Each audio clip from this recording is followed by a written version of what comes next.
Have you ever seen something that just stops you in your tracks? It almost looks like a mirage, doesn't it?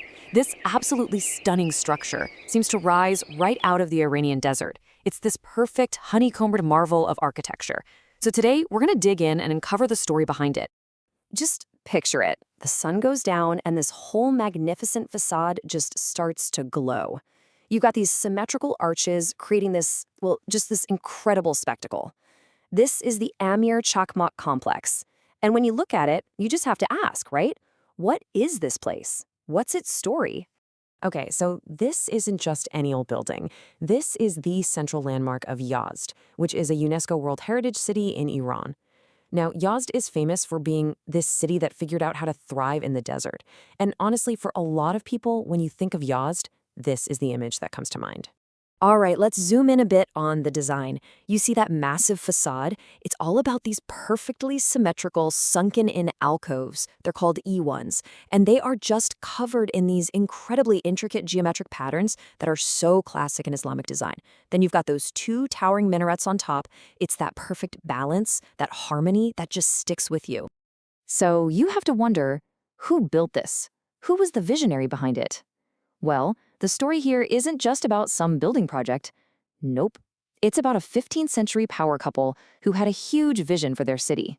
The name behind it all is Amir Jalal al-Din Chakmak. He was the governor of Yazd way back in the 15th century Timurid dynasty. But, and this is the cool part, he absolutely did not do it alone. He and his wife, Seti Fatima Khatun, were a team. They worked together to completely develop and transform Yazd. And this complex, this was going to be the heart of it all. Now, a project this big, it doesn't just pop up overnight. It grew over time. It all started with the mosque, the spiritual core, back in the early 1400s. Then later, they added a bazaar and a caravanserai, which is kind of like an old-school roadside inn for travelers and merchants. That turned it into a real commercial hub. And for centuries, people kept adding to it, restoring it, which just goes to show how important it's always been to the city. Okay, but here's the thing that really blew my mind. You know that gorgeous facade we've been looking at this whole time? Get this. It's not the main building. Not really. It's actually the front of a special structure called a tikya, and it's just one small part of a much bigger, much more complex community center.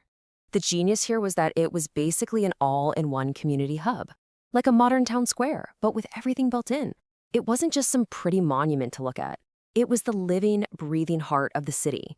You had the mosque for prayer, the bazaar to shop, the inn for travelers, even a bathhouse for cleaning up and socializing. Oh, and a well for water, which is pretty crucial. It literally covered every part of public life.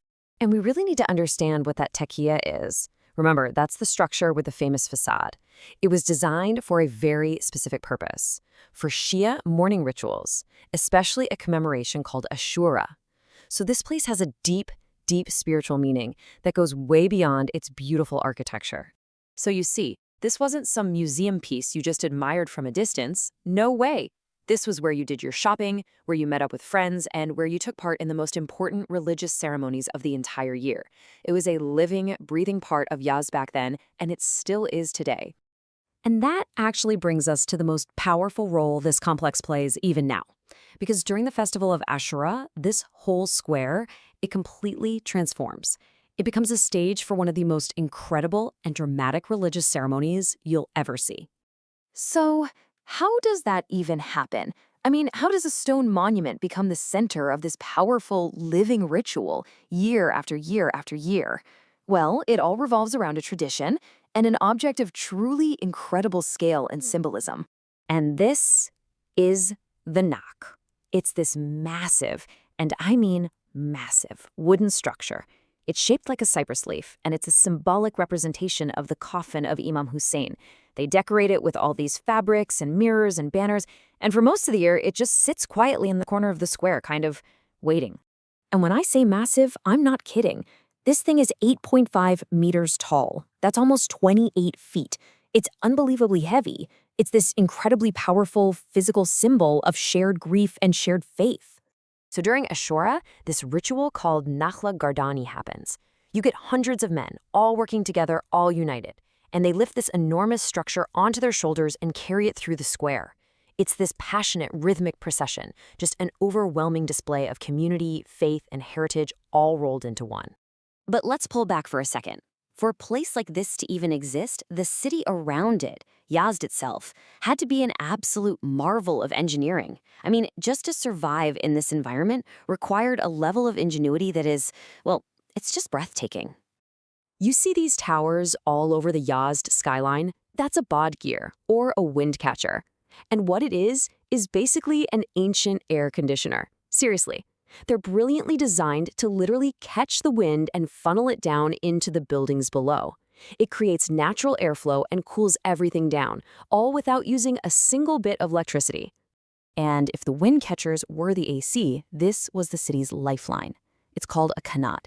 It's this incredible network of underground channels, all on a gentle slope, that brings water from mountains miles away right into the heart of the city. This ancient system is the only reason life was even possible here. It gave them water for everything, drinking, farming, and it even helped cool the air in those windcatchers. Just stop and think about that for a second.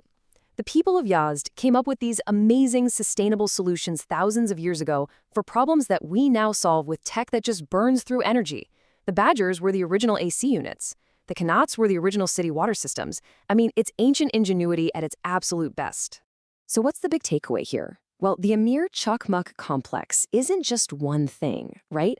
It's a stunning piece of history, sure, but it's also the beating heart of its community, and it's this incredible symbol of human ingenuity. And maybe most importantly, it's a living example of how to build a city that works with its environment, not against it. And that kind of leaves us with the big question, doesn't it? Today, in an age of climate change, with our cities facing all these crazy environmental challenges, what can we learn from a place like Yazd? What can its ancient, clever, and totally sustainable designs teach us about how we should be building our own future?